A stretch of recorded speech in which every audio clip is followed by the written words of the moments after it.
Hey, everybody. Hey, wanderers. Hey, weirdos. Thanks for coming back. Thanks for joining me for the Wander with Andrew Wilcox podcast. I'm sorry that it's been a while since we've had an episode. Not to get into it too deeply, I've had a few health issues, and I moved, and a couple of things just got in the way of making new episodes. The point of the podcast has always been to eventually grow it to it happens every week consecutively. It is many things. I guess when I thought of the name of this podcast, first off, Wander is just because my mind goes off in several directions a lot of the time. It happens. The second was I wanted to explore ideas, thoughts, different ways the world could go in the same way that you would go for a walk through a forest, right? I don't know, because that's what it feels like sometimes when you have some of these ideas. I don't know. That was the whole process behind the name in a lot of ways. And then two, I guess if there was three big overarching theme to the whole idea is that it is a wander. There's no set path. There's no map that we have for what the future is going to look like. That is the wander, I guess, if we're to get super weirdly ethereal, is that when we go forward, we don't have all the answers. We'll never have all the answers. Part of the beauty is we'll never have all the answers. But what I wanted with the podcast was to talk to people who have gone a little bit further down a certain path than we have, so they can sort of show us the way through it without necessarily knowing what's going to come out completely in the end. I don't know. Maybe that's too much mind think. Maybe that's just me a little tired on a Wednesday morning. I'm super excited for this episode, though, because I'm talking to Ron Tite, and Ron Tite is a guy that I saw speak probably close to 10 years ago now. And I was going to a networking event with a friend, and I don't generally get super excited about networking events. I enjoy them, but it's a lot of meeting people you don't know, about trying to make conversation, trying to make connections. I don't know. In a lot of ways, I'd much rather be other places. A paddleboard in the middle of a lake, is where I naturally would rather be. But anyway, went to this networking event, and Ron Tite was the speaker. And he was so interesting, so engaging, so funny. I was just blown away by him.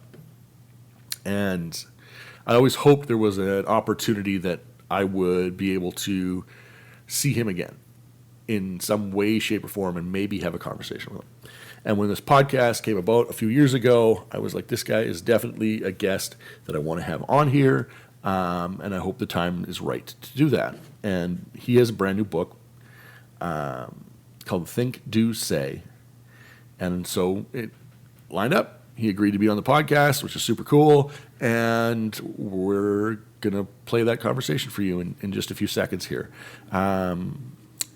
Ron kind of goes over a bit of his history, but just to give you an overview, Ron is a comedian, an actor, an improviser. He has his own marketing firm in Toronto called Church and State, used to be called the Tite Group. He is the co-author of one book called Everyone's an Artist. He also has a podcast called The Coup, and there's a podcast for Think, Say, Do as well. And he is just putting out this brand new book, which is really, I'm not just selling it because he's on the podcast. It's actually a really good, really engaging, really fun book to read. That's not just for marketers. It goes beyond that. So I'm super excited to have brand new episodes of the podcast. I hope that you enjoy this episode. I hope that you stick around for more to come. My hope from this point on is that I can put out an episode every week, continually, for as long as people will listen. And I might even do it after that. I might just keep doing it because part of this whole podcast is my journey. It's helping me to make sense of the world. And I hope that it helps you too. Anyway, here's Ron Tite. A really, really fun conversation with Ron.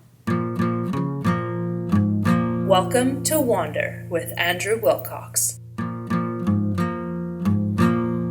How does an individual find honesty in a world where we're just constantly overloaded with marketing that we have to, take in, respond to? How do we find the honesty in that?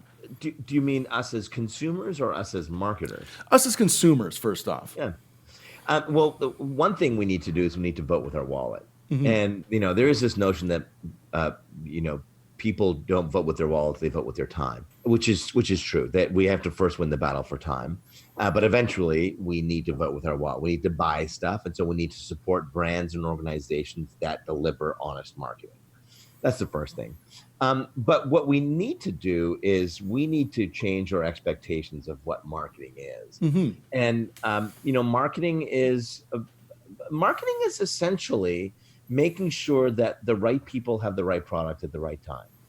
And so if you get something that is not targeted for you, you're like, why am I seeing this ad on Facebook? Like, mm-hmm. This has nothing to do with me. Well, clearly it's targeting the wrong person. That has been a waste of time. And so you need to seek out the brands who are speaking to you in a relevant way, in an authentic way, and in a valuable way that give you the things you need when you need them with the lowest amount of stress possible. Everything else, we're just buying into some, aspiration that maybe isn't actually the things we want or need.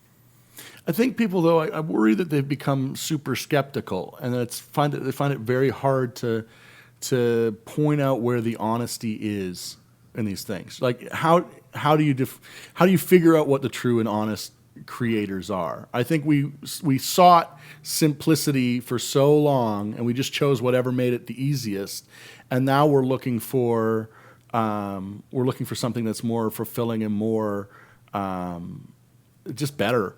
And I think that we've become incredibly skeptical through that. Do you agree? Yeah, 100%. And there's two points to that. The first one is, are people more skeptical? Yep, mm-hmm. Guaranteed. But it's not just because of marketing. If we look at the last decade, this is what the average consumer has witnessed just in their field of vision. Lance Armstrong lied to our faces. Bill Cosby went from America's dad to America's predator. The CEO compensation went through the roof. The Panama Papers did nothing. Occupy Wall Street. Every politician sent a dick pic to everybody. They abandoned family vow from all sides of the political spectrum. You can buy your spot on the New York Times bestseller list. So, and let alone that Volkswagen with the emission scandals and Wells Fargo, and it's just every side of a person's life, they have been let down. And so when a marketer comes in and says, this is the best vacuum you're ever going to use, they go, I'm calling bullshit. Mm-hmm. I just am. And so how do we get from the I'm calling bullshit to, oh, this is actually pretty good? Is that when a brand is based on action and behavior. So when something actually, when a brand actually delivers it through their strategic intent, the thing that you need. And here, I think, is for a brand in this equation, the most important part of that is that's probably the thing with the most value is to solve a problem they didn't even know they had. So as an example for this, for years, hand dryers have completely sucked beyond belief. Every single one of them has sucked. They have never worked for decades. And people didn't say anything. They said nothing. Because we all had a little workaround, right? It was like there was no other option. That was the deal. And we would go to restaurants and go, food's amazing, service is great, but the hand dryer sucks. Nobody ever said that. And we just had our, like, oh, we'll wipe our hands on our hands, and that was the workaround. And then Dyson came out and said, actually, we're going to create one that works. And then people stepped back and thought, yeah, this thing dries my hands. This is incredible. And so, do you trust them? Yeah, you kind of do, because they solved the problem you didn't even know you had.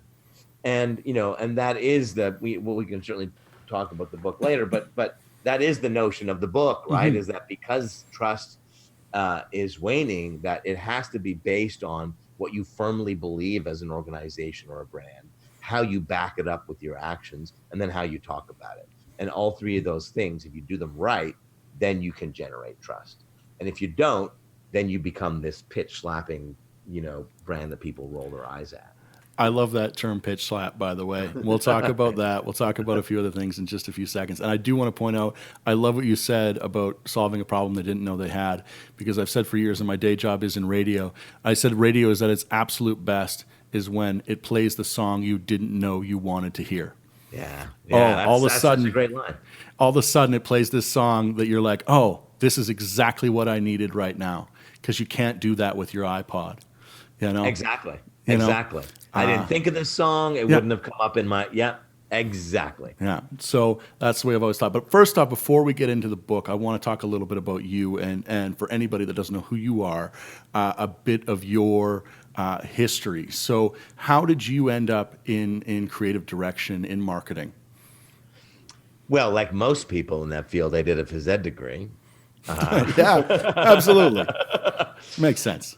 Yeah, so I did a phys ed degree, but I was originally an account guy at a large multinational, and but I was actually a comedian as well, and I started to, I did 20 years as a stand-up comedian, and at one point I was at the Edmonton Fringe Festival performing, and I got caught in a hotel fire, and I had to get plucked from the windows of the Journey's End. How prophetic. Of a hotel, and I returned to the agency and I remember telling the president, my life flashed before my eyes and account services didn't make the cut. Yeah. And so I just said, look, I want my comedy life and my advertising life to be more closely aligned. So I had a business mentality, but I was still a creative guy, creating stuff. And so I moved into the creative department as a writer, and then associate creative director, and then creative director, and then executive creative director, and then left to start my own thing in 2012.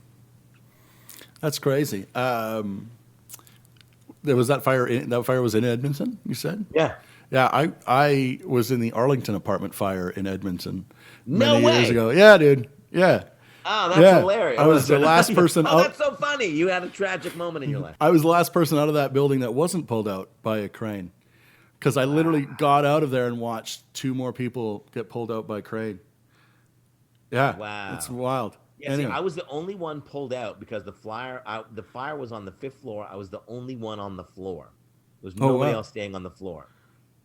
And which inside job, I think. So they were doing a reno, and the hotel was nice enough that they said, we'll give you this room on this. Nobody's up there because it's all being renoed. There's no furniture in the room. There's just the bed. So you can rehearse your show. It was amazing. But yeah, so I was plucked from in the end, you ended up that way? 2001. Wow. Yeah, this happened in 2004, man. Yeah. Wow. That's craziness. And I saw you speak, and that was a part of the story. And one thing that I loved about you as a speaker was the humorous aspect of it. And it was funny when I was preparing for this interview and getting to talk with you. I was like, I can't remember what the event was I was at, where I was, but I remember you, how you spoke, and what you spoke about. And I think that was such a really testament to how strong of a public speaker you are, and how humor and a comfortability on stage really goes a long way for anybody doing some public speaking. Thank you for that. That's very nice. Yeah. I think that I've always believed that from a speaking perspective, like humor, I'm not there to be funny. I'm there to be effective, but humor sets people up. Because, if I want to, my job as a speaker, I think, is to change behavior from people, whatever, within an organization, to get you to think of something in a different way. And so if I say to you, well, like, well, this is a pen, and you look at this pen and you go, well, I've been in this business 30 years, and that's a pen, and I only see it as from one perspective. And if I come in going like, no, but you should see it from this perspective, and you're like, I just see it. People cross their arms. They're like, who are you to tell me you're not in this business? Which I totally get. I get that. So if I go, don't worry about anything. I'm just going to make fun of the pen. And when you laugh as an audience member, I go, see, you've proven to yourself that you can see this pen from a completely different perspective, that you found the humor in this pen. You hadn't thought of seeing it that way before. And you laughed, so it worked. So now that I got you there, how about we take a look at it from this side, which is the strategic side. Then this is the message I really came to deliver. And I think that's just a more effective way to do it. I mean, it's certainly more enjoyable for me and typically for the audience. But I think I'm there to change behavior within an organization or association, and humor lets me do that. What led you to the public speaking part of the whole gig? It's I was doing like corporate comedy, and I would go in at night. I'd sit in all day, and I would listen to other speakers, and then I would write a customized set at nighttime and deliver it.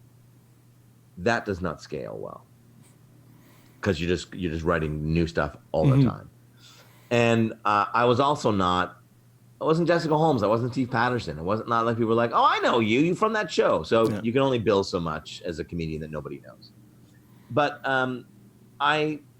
at that Edmonton Fringe Festival, I did a one-man play, and the final line of the play is this callback to something earlier in the play.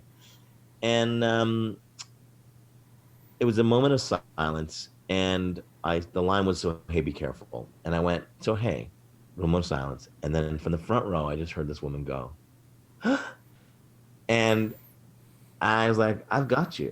Like, I'm emotionally. And that one little inhale of air is the most powerful moment I've ever had on stage, because I realized, like, I can take her wherever I want to take her now, and I've completely owned it. And it was the comedy set it up, but she is in a different emotional space because of the comedy.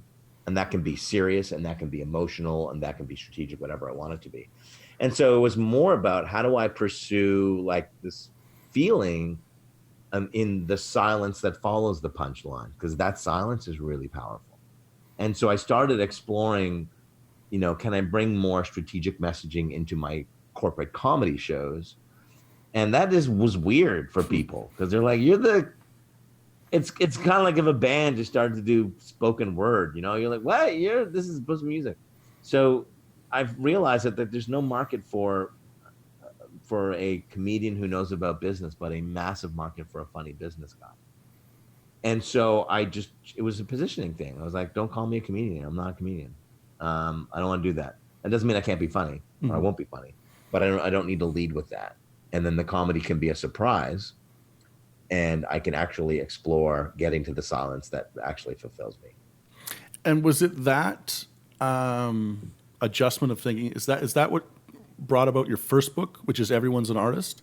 Is that you bringing your creative to the business end is what took your business to the next level? Is that what inspired that book?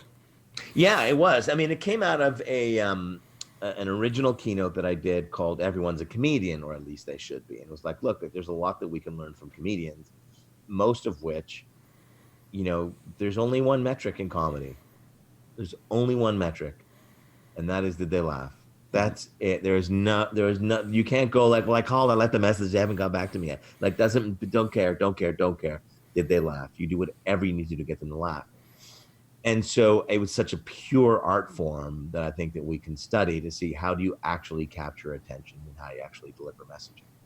And then it became, well, let's just expand it out into broader artists. And so I think that the need for creativity has never been, we've never been more desperate for creativity.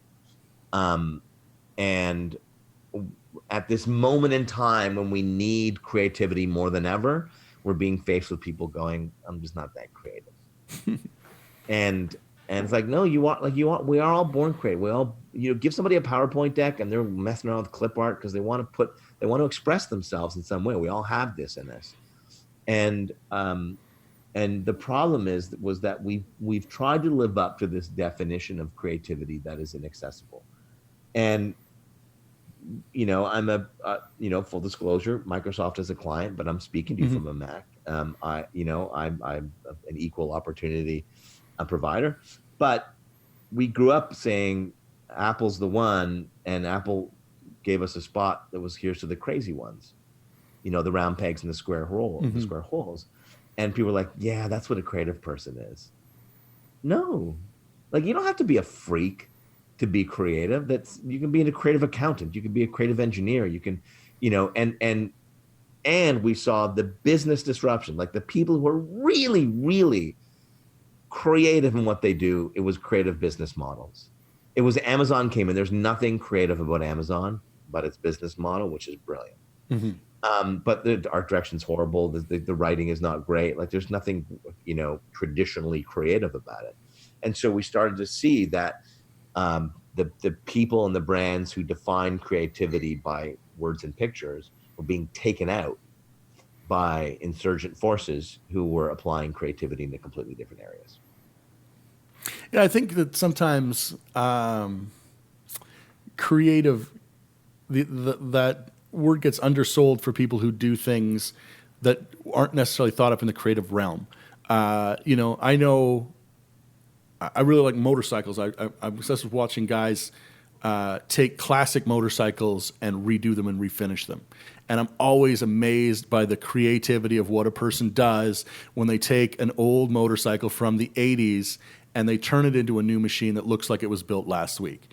And the little bits of creativity that needs to be taken on to make that machine something new and different.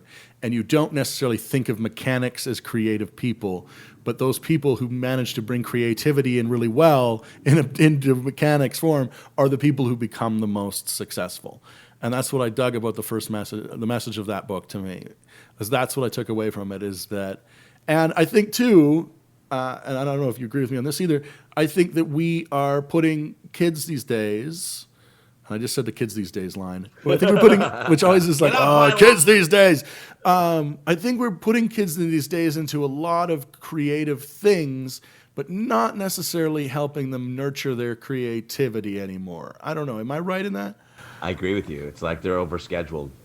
They're just like, you got Wednesday, you got piano on Tuesday, and we all know that creativity, there's an aspect of creativity, and I think a really important one, that is about self-expression. And self-expression isn't something you teach. I think it's something you discover, and it's something that you experiment with, and it's something that you play around with. And, why did I wear this shirt and this sweater? I don't know, but it took, I actually changed the sweater from something else, and this is the expression I want, I think kids need that time in their own space to just sort stuff out. Yeah. And I started doing stand-up comedy. I always loved the craft, but the first stuff that I wrote was just like about the pain, not pain, that sounds lame, but I exposed the emotional underbelly of the thing that caused me problems as a child. And those weren't big, massive, things, but it was like, how do I take this situation? How do I comment on that? And that required that I sit alone with my own thoughts for a while. Yeah. Thought about it and got my way out of it. And now we're saying to people, just go see a shrink, just game the system, just jump ahead, just take the lesson. And I think we lose a piece of our soul when we do that. I don't think that's right. Yeah, I think you said it right in the overscheduled thing too, in that it's like, oh great, well you've got to go to guitar on this time, you got to go to dance on this time, you got to go to hockey on this time, you got to go to soccer on this time, and it's like, where is there time like to go, I want to go see what it's like to, run through the trees for the hell of it. Like, I mean, that's what I'm thankful as a kid growing up in rural Alberta. I'm like, that's what they did. It was just go outside and do stuff and see and try and build and whatever. I realized very quickly I'm not an architect. I tried to fort build, couldn't fort build, so I just annexed old buildings and made them my own. But like you find things out about yourself even at super young ages when you're just given the chance to just go, and you find it where you just want to go. Yeah. I think my greatest skill as a stand-up came from being 5 years old and sitting around a kitchen table with my aunts and uncles and grandparents and listening to stories. I mean, you get a couple of, some Quebecois Italians around a kitchen table and sit for 3 hours talking about stories. You're going to get some skills. Yeah, absolutely. Well, mine's the same way. A bunch of Alberta farmers sitting around playing crib. I owe my entire radio career to my father's ability to talk to literally any human being on earth, which used to drive me absolutely insane as a young man. But now I'm just so thankful for what I saw in front of me every single day. And that's purely by observation. It's not a course. It's not a class. It's nothing. It's just observation of life. Yeah. Comedy, coming back to that, what I love about comedy is, and I think you sort of touched on it too, is there's no safety zone in comedy. So when we talk radio all the time, I love radio because if I have this, I have a microphone. If we have something happens, I can take a break, I can edit it, I can cut it. Comedy, You're right out there on that stage. You learn to, you have to deal with every human being's reaction. And it's one of the rare, you just have, and it's all on you. There's nobody else on the stage really, unless you're an improv comedy or whatever, but there's nobody else you can really blame except for you. If the show didn't go well, it's you. Yeah. And it's like, and you learn to pivot pretty quickly. You're like, oh, this material is not going to fly. Mm-hmm. You end up with strategies of like, I got to a point where if I say something that didn't work, I would literally say the line like, that's fascinating. I thought that was really funny. Apparently you do not, and just call it out. We had something happen the other night. So for this book launch, we did a comedy show because I just didn't want to do a book launch like everybody else does a book launch. And so there's a show that I used to host and produce called Monkey Toast. And the original host came back and with the cast. And so what it is, it's an interview. And then you have a serious interview, and then you flip it over to 6 Second City alumni who then improvise scenes based on the conversation you've just had. So it's really, really fun and really, really funny. And in the introduction, the host, David Shore, who's a very talented guy, was going over things about my background. This is bigger. It's in front of 200 people, family and friends and stuff. And he said, you have a young son at home, you have a wife, you have an agency, you have a baby on the way, you've got your dog Rupert. My dog Rupert we had to put down last December. And the whole room went like and then suddenly was like, what do you do with that? And because they knew that I'm a comedian, and what I would have done was like, run with it. Like, you go now. And so, of course, that became the legacy thread bit through every single sketch that they did, was just referencing the dead dog. Because you had to, right? Yeah. And it's like, we all got it. You just double down on it. And it was the funniest part of the night. Yeah. Absolutely the funniest part of the night. And would you say that part of comedy it can be applied into marketing in that sense that you've got to double down? You have to recognize the elephants in the room. You've got to recognize when you've misstepped. And I think we've seen lots of moments where we've watched brands misstep and then totally not, fix the landing at all. Yeah. Is that something that, that type of comedy has to be applied to that type of marketing? In two ways. The first way is that you call something out, and it doesn't have to be a screw up, right? It's like, and Newcastle Brown Ale was like, they had an ad that was just like, here's another beer just like the rest of them. And to the average consumer, that is what they think. Mm-hmm. And so you like don't try and the marketer is like, how do I inflate and exaggerate the product benefits to the point that people don't react? That's not how people think. You know, when I was at your RCG, our New York office did the Dos Equis campaign. And the most brilliant part of the most interesting man in the world campaign, from my perspective as a creative director, was the second last line, which was, I don't always drink beer, but when I do, I prefer Dos Equis. Mm-hmm. That is an honest approach to how people actually think about the beer category. Nobody goes, give me a Bud or nothing. Yeah. They don't.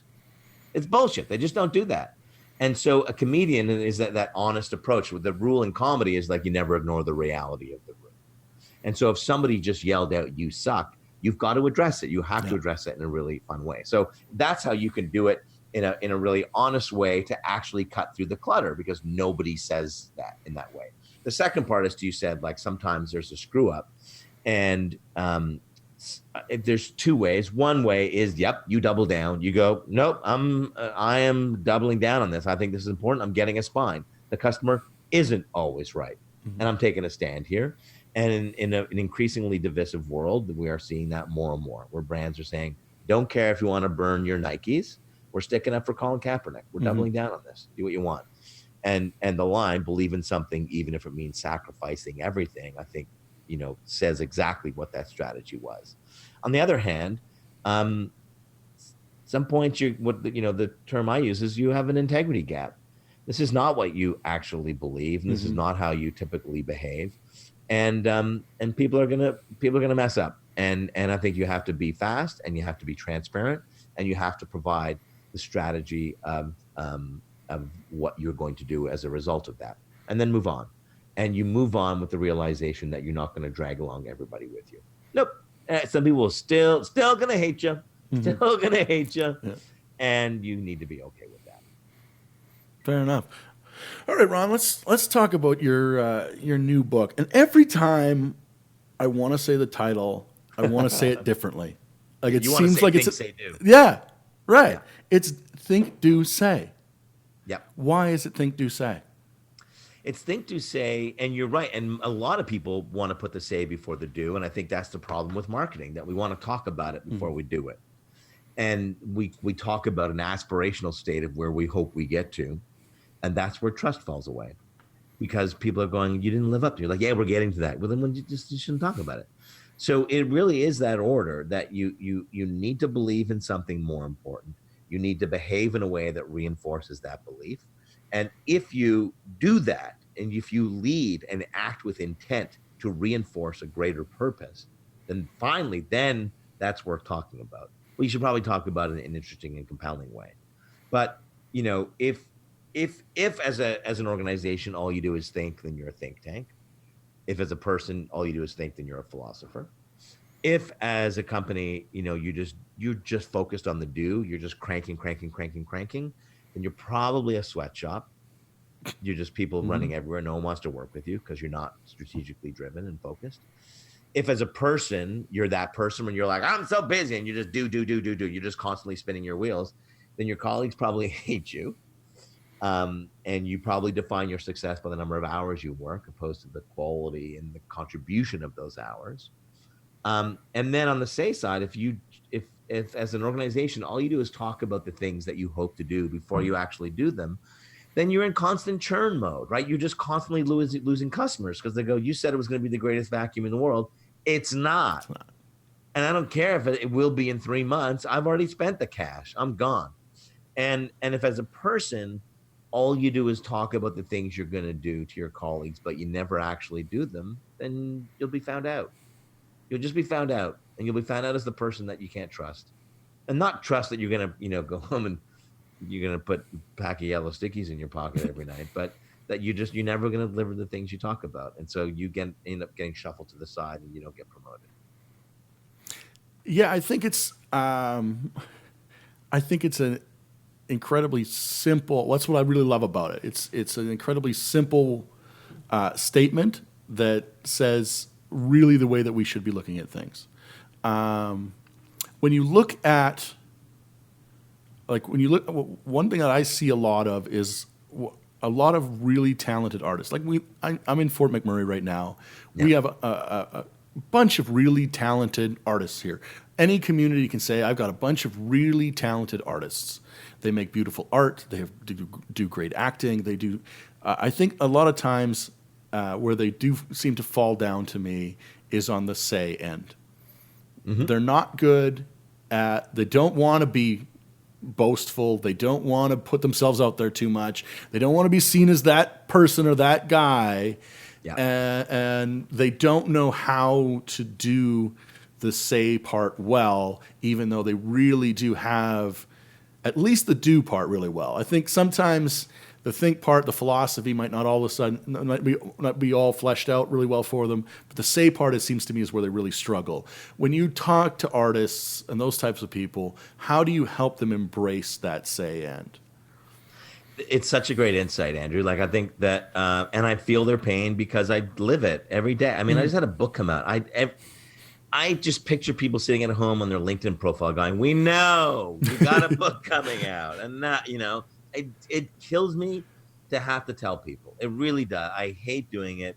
Marketing the book, even as a marketer, I hate doing that. So how do you do it? Well, the first thing is that the say doesn't always have to be, come buy my painting, come see my band. Like that. I think that's where people get it wrong. That in fact, that should be such a small percentage of the things you talk about. And so why don't you talk about the things that interest you, or that interests your customer base, or the customer that you're hoping to get to. And so, why don't you to talk about the things that drive your thinking? Can you provide some insight into your process? Can you do some like, hey, I'm in the studio today and I'm going to hook up a camera while I paint. You can just see this. And if you do 99 of those types of messages in relevant places for people who are interested in hearing what you have to say about that, trust me, on the 100s, when you say, I've got a gallery opening, they want to hear it from you.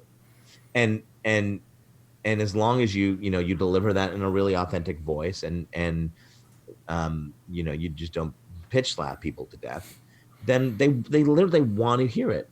And I'm going to pull up a text message here, okay? Just because I was dealing with this. My friend Bruce Sellery, some of your viewers may know Bruce. He is on breakfast television a lot, and he sent me a note, and he said, oh, sorry. We'll have to edit some of this silence out, because he knew that I was hating it, right? He knew that I was hating marketing the book. And he said, I'd like to offer another interpretation on book promo. If the book were about you, I could see your hesitation to promote it more easily, but it isn't about you. I really don't think it is. It is about making an impact in organizations and in lives. So don't let your concern about it being too much about you diminish the impact you can make on us. So sure, don't be this person, but be you. And you are the guy who makes us think and laugh at the same time. The book does that at scale. Promote it. So I think, when you're in service of somebody and you realize that while you may get a sale and a buck from something, it's not a one-way transaction, that they actually do get something out of it. And as long as we disclose that we're getting a buck and they know we're getting a buck, then I think people want to hear from us. Yeah, I think it's funny because I think the people who, what you just said, the people who do that the best have the hardest time believing in what they're doing. Whereas the people who don't do that the best are easy to pump out 8 million copies of something that's not that fulfilling. But the people who really make those fulfilling things, and those are the people that I love the most, whether it's repairing a motorcycle or making a necklace, or whatever your little side hustle might be, or what the little business that you dream of growing into something huge. I find that they are the ones that struggle with that the most, of understanding that if you build something great, you are actually giving somebody something. Yeah, and I I always get leery of or leery, is that the word? Leery, weird, whatever, of artists who, and whether it's speaker or comedian or a band, who's like, we gotta, they go, we gotta build the website and we gotta have an Instagram strategy and we're gonna need a YouTube approach, and then you're like, "Eh, have you built the speech? Like you got to build the product." Yeah. And the podcast we do here is called The Coup, and we did an episode called The Coup of Music. We had Jake Gold on. You know Jake? Yeah. Yeah, great guy. Yeah. And we were talking about this, and I want to give credit, but I don't remember which of us said it. It was in the conversation, but we both contributed to the line, which was, a shitty band on 8-track is still a shitty band on Spotify. And so, if you're confident that you've spent enough time building the product, it's okay to have a little bit of promotion. But if you're spending more time on promotion than you are on building the product, it's probably because your product's not very good. Yeah. Yeah. In the end, what is number one is the product. Yeah. But as I say, I think the people who build the best product have the hardest time getting out there and selling it. Because they've been too focused on the product. Yeah, I agree with you. But that's what we're here, right? Yeah, that's what you're here for, right? I hope they're listening. To find those people and say, but that's who I want to talk to, right? That's what to me, it's the part of the podcast is talking to those people who are going like, I got ideas and I want to create things, and I always get asked to judge like talent competitions and all those types of things, and I hate doing it. It's like the absolute worst job in the whole world sometimes. Because they're like, go judge all this talent, and I'm like, I just don't want to upset the 15 other people. So I end up always doing a speech at the end about like how every single person on the stage should continue to do what they're doing all the time. Like just keep doing it over and over and over again. And anytime anybody ever gives you a stage, take it and make art on it, make something on it. And like just keep doing that, and because I don't ever want anybody to ever get discouraged to be creative. Yeah, I love that you deliver that message. I also think if I can deliver to this message to the people who aren't the creators who are listening, that there is a response, because we all love this, right? We love to go see great bands in big venues, and we love to listen to our favorite music on Spotify or on the radio or wherever. We love to go see great, successful comedians and watch their Netflix specials. Well, we are doing that because 20 years ago, there were a bunch of audiences who subsidized our now wonderful experience by sitting through shitty performances. And we have a role as audience members in that. My wife is not of the arts, and I remember going to a Fringe show, and she didn't know anything about it. She's like, what's the show?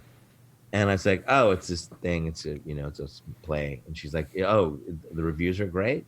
And I'm like, oh, I don't know. I haven't looked. I just thought it was interesting. And she goes, well, what if it sucked?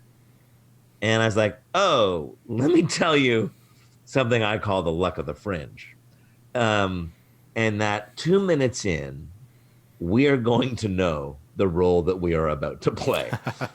And we are either going to play an audience who is there to receive a brilliant performance for somebody, or we are there as an audience to simply be supportive, to be an audience so that somebody can work through their stuff, so that an audience in the future can see the benefit. And we've got to pay it forward as audience members. And when, it's really easy to pay $60 to go see Bill Burr. Mm-hmm. It's really difficult to pay $5 to go see a shitty stand-up set. But it's way braver, and we have to, as creative people, we need to continue to push ourselves to just suck. We just need to suck more and just work on building the product over time. And as audience members, we have to remember that somebody is putting themselves out on stage, and if you're in a chair with a drink, you're not. So shut up and applaud. I think that, yeah, man. But I think that you are an example, as any creative who's still doing it, of just continually doing it and finding your path within the world, by just continually doing it over and over again. It may not be exactly what you thought it was going to be.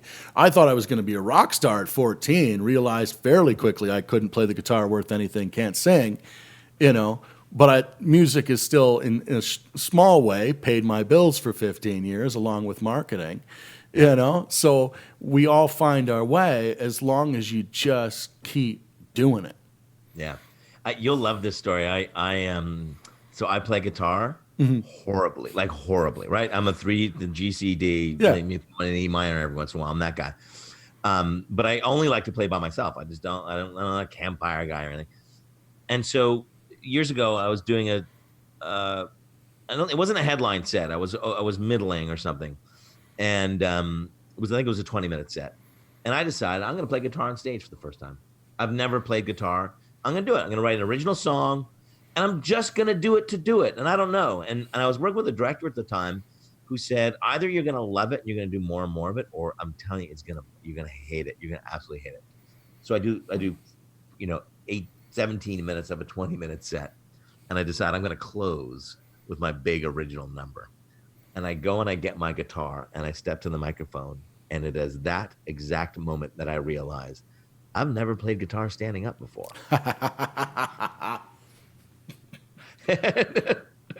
It was, Andrew, it was the worst, most horrible thing I've ever. It was so bad. And it was so bad for everybody in the room, right? It was not a good experience for anybody. And when I went to the director, he was there, and he said, the biggest problem with it was that we all could see the pain on your face. Mm-hmm. And had you messed up that song confidently, and that's pretty funny. That's pretty funny. Someone's going to close out, middling set right before turning to the headliner with a song on the guitar, and they're horrible at the guitar. That's funny. It's not funny when you can see the pain on your face. So suck it up. And he said, I want you to do it one more time. And then you can throw it away and never do it again.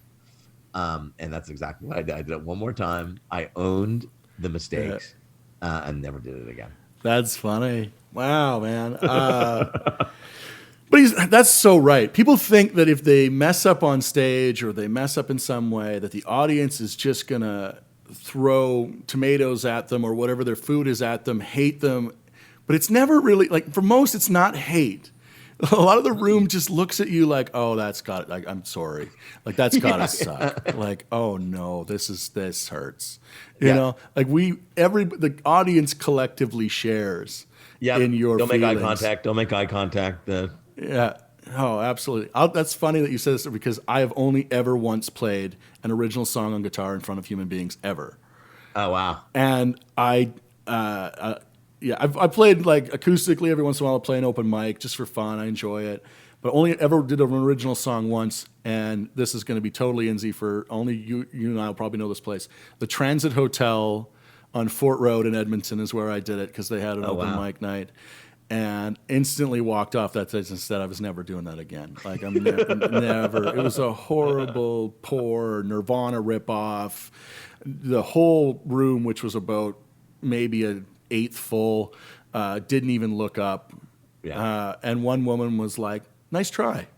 I was like, "Nice try." You went, you gave it a go, and I was like, "Okay." I love it. That was it. Yeah. And never again. I never do it again. And just learn really I told myself at 14 I was never going to do that. I just got the urge one night. I had written it. I thought, you know what? I'll just go play it. I was living behind the Fort Road because it was the cheapest place in town to go to school. Yeah, man. And that's what did it. And but I learned in that instance that I didn't like playing music on stage. But I never hated the stage. Right? It wasn't the stage that I hated. It was the playing an original song, that whole idea. I was like, no, this isn't it. And it's all of that, and I'm sure you've got more stories like that. I've got more stories like that. Anybody in creative arts or anything creative has a ton of stories of failing more than anybody else has tried. Mm-hmm. But that's what you got to do. Yeah. That's what you got to do. You got to test it. You got to see where you're at. And you got to keep going at it. And if you do it, as you say, with honesty, people are going to connect, and that's Yeah, how you do it. and you get better at it, right? Like when I started stand up, if something bombed or didn't work, I immediately was like, oh, I'm so not funny. I've been found out. I have no place I shouldn't be here. And then more and more, you're like, you want it to bomb. You're like, if I don't push it beyond the line, like it's because it's funniest when it's as close to the line as you can possibly get, and then you just take one step over, and it's not good. So you got to just push yourself. I did something just last week. I was speaking in front of 1,500 people, and it was the art of leadership, and I'd kind of done it before.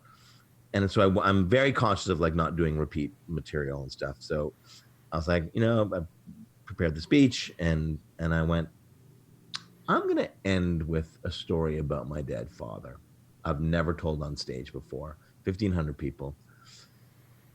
I'm sure it'll be great, and it killed, but I'm just comfortable enough, like I'll be able to, even if it's not working, I'll be able to save it. I'll be, it's just, I've got enough years now under my belt where I can pivot pretty quickly on stuff, and I can read a room. And yeah, it totally worked. And then, or it didn't totally work, but it worked enough that I realized there's something there. Now I got to work the bit, and I'm just going to perfect it over time.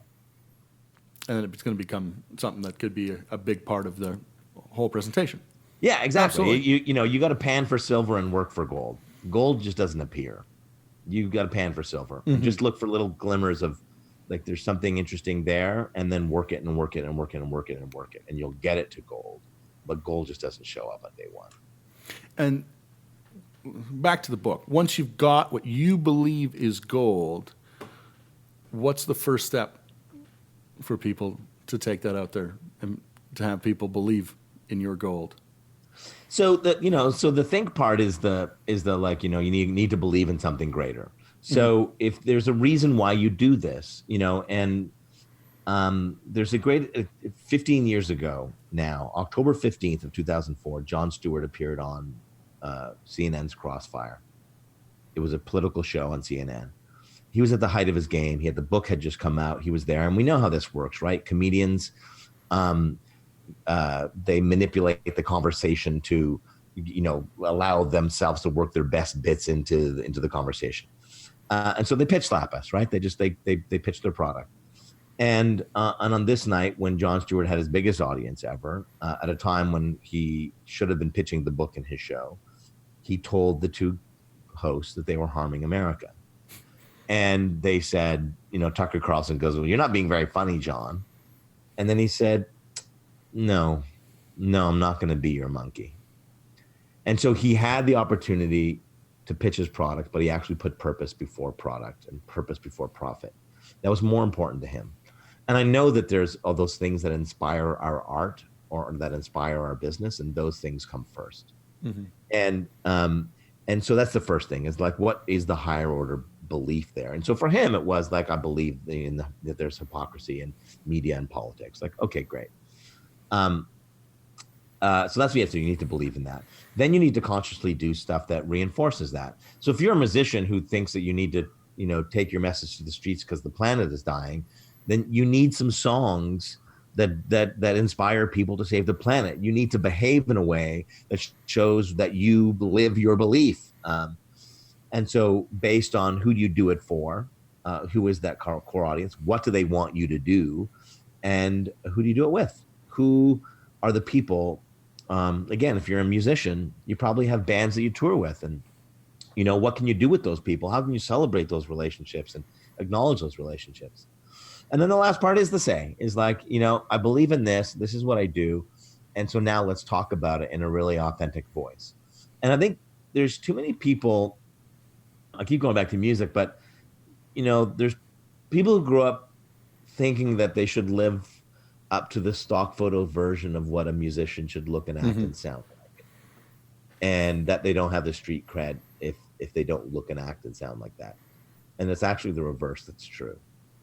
That if you don't look and act and sound like a traditional musician, you must be brilliant. You must be really good. And the real, really strong people in creative fields are the ones who don't live up to this ideal. It's everybody else. It's everyone else who's trying to pose as the superstar. And so you have to be authentic in how you talk and how you deliver that message. And all three of those things combined, that gets you the trust. Yeah, if you look at the history of music, the people who didn't look like the people who were big at the time are the ones that always changed the entire game. Mm-hmm. Absolutely. You know, Beatles came in, they're like, that's not a haircut you're supposed to have. Devo. Who'd ever look at Devo and go, yeah. That's exactly totally. what rock's supposed to sound like in that time? No, that's exactly it. So you've said it a couple of times, and I want you to kind of delve in it just for a second. Pitch slap. What is a pitch slap? A pitch slap is when a receiver, when you're pitching somebody is pitching their service or pitching their product. They want us to buy their thing. They want us to follow them. They want us to engage in their transactional message.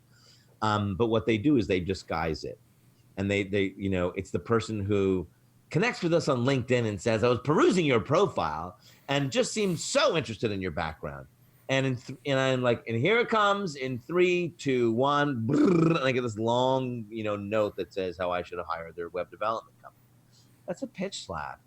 You just want to pitch me, and I just feel so gross reading that first message because I know the pitch is coming.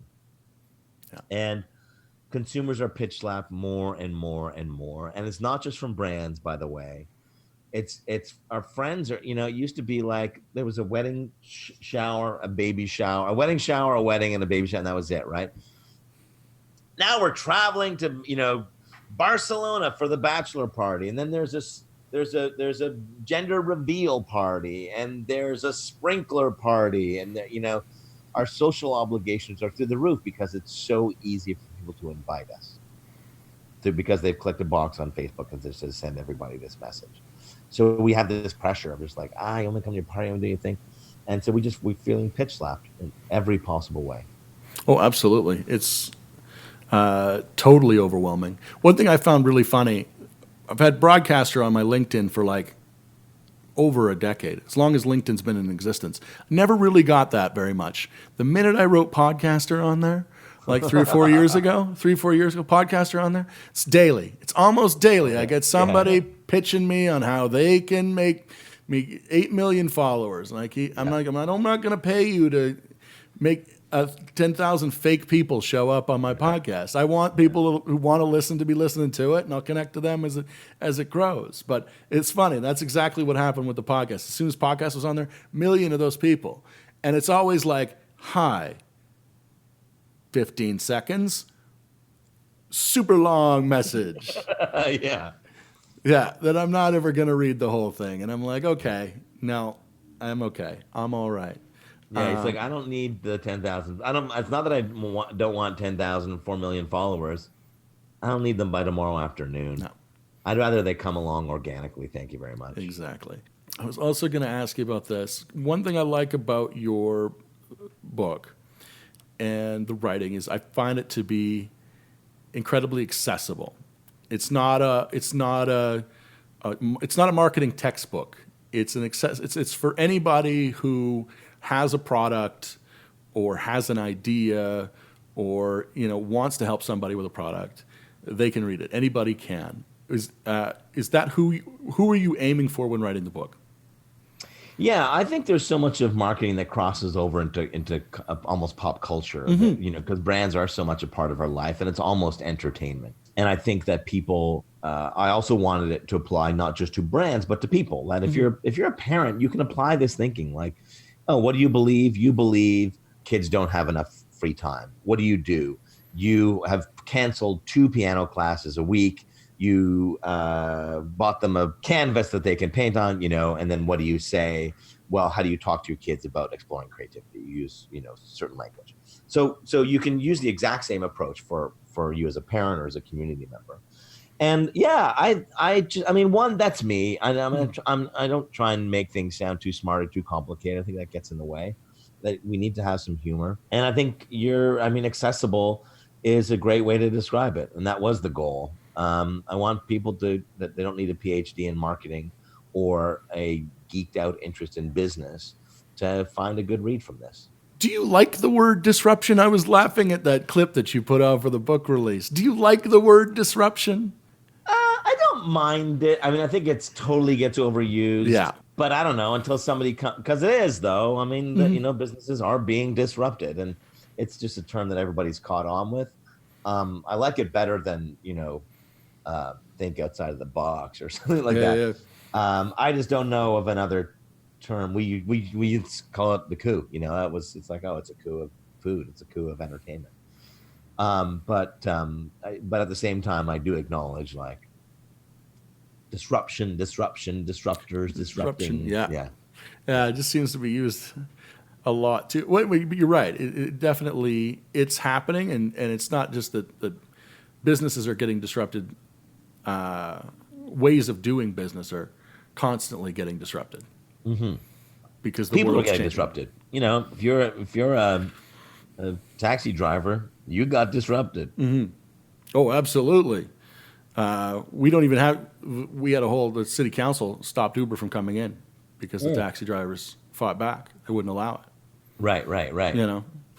Because they were able to make their case enough up here. But you go anywhere else, and I can't imagine what it's like. I did see some videos from Toronto, and cabbies fighting with Uber drivers. Yeah, it gets pretty rough and pretty intense, but it's tough, right? People's lives are hanging in the balance in that stuff. People's livelihoods in a lot, and sometimes you have to look at it and you go, well, this is like working at the phone book company, and sometimes you go, is this something that's changing the world for forever, or is it something that it's going to coexist together, right? We have the same thing in the radio world. Absolutely. Yeah. People go, this is going to destroy you. They've been saying this is going to destroy radio for absolutely everywhere, but audio consumption is like higher than it's ever been. So it's crazy in that sense. So definitely disruption is happening all the time. I think we do have to look at just both sides of it, right? Like that, when the taxi driver said, like, but I paid $100,000 for a license. I'm like, well, I invested more than $100,000 in this business, and there's no guarantee that this thing is going to survive beyond tomorrow. I could lose everything. Yeah. And we can't stand in the way of innovation. At the same time, these are people, and there are ramifications to technology that we can't ignore. And there are people implications of technology that we can't ignore. And I think we at least just be comfortable having the conversation. Everybody said ATMs were going to kill people that we're going to lose people at banks. Banks hired way more people since the advent of the ATM. So it's not always a bad thing, but it's not always a good thing either. Well, I was talking to somebody at McDonald's, and they said the same thing about the automatic tellers. Right. That they started hiring more people to keep up with the demand because they were able to get orders in faster. So they ended up hiring more people than losing people. And everybody goes, these things are taking jobs. It's like, well, no, they're not. Now, there's a whole different conversation to have whether it's good that people can get their fast food faster or order more fast food quicker. That's a whole other conversation. But the idea that it's all technology is losing jobs isn't necessarily true. But as you said, these are all definitely conversations that we need to have. Thank you very much for your conversation today. We're coming really close to the top of our hour. I do have one last little thing that I ask every single guest. It's called Read, Watch, and Listen. Something to read, something to watch, and something to listen to. So something to read. My friend Scott Stratton's got a book coming out in a few weeks called The Jackass Whisperer. I highly recommend that you read that. Something to watch. If you haven't watched the season finale of Succession, get on it. It's gold. It is great. It's Shakespearean. Or in the comedy side, check out the last couple of Dave Chappelle's Netflix specials. Those are fantastic. And then listen, who am I liking these days? Music wise, I saw Hamilton for the first time last week in Chicago, and I've been geeking out on the soundtrack. That was remarkable. And so I'm kind of just geeking out on getting deeper into the music, and it's pretty fantastic. And Hamilton's another idea that changed the game for a lot of people. Yeah, that's not your average musical. No, but hey, did huge. Same with I still haven't had a chance to see Book of Mormon. I'd love to see that one. Oh yeah. That I saw it in New York, and it was, yeah. Again, you're like right from the opening scene. Hello, it's like, oh, this is gonna be different, right from the get go. And yep, it is. Cool, Ron. Well, thank you so much for your time, Ron. I tell you, your book is an absolute pleasure. It is something. I think it's as I said, it's accessible to everybody, for anybody to give a read. If you want to look at a great way to approach ideas, approach new ideas, approach new businesses, approach everything. So, thank you very much for your time. Thanks for being on the show.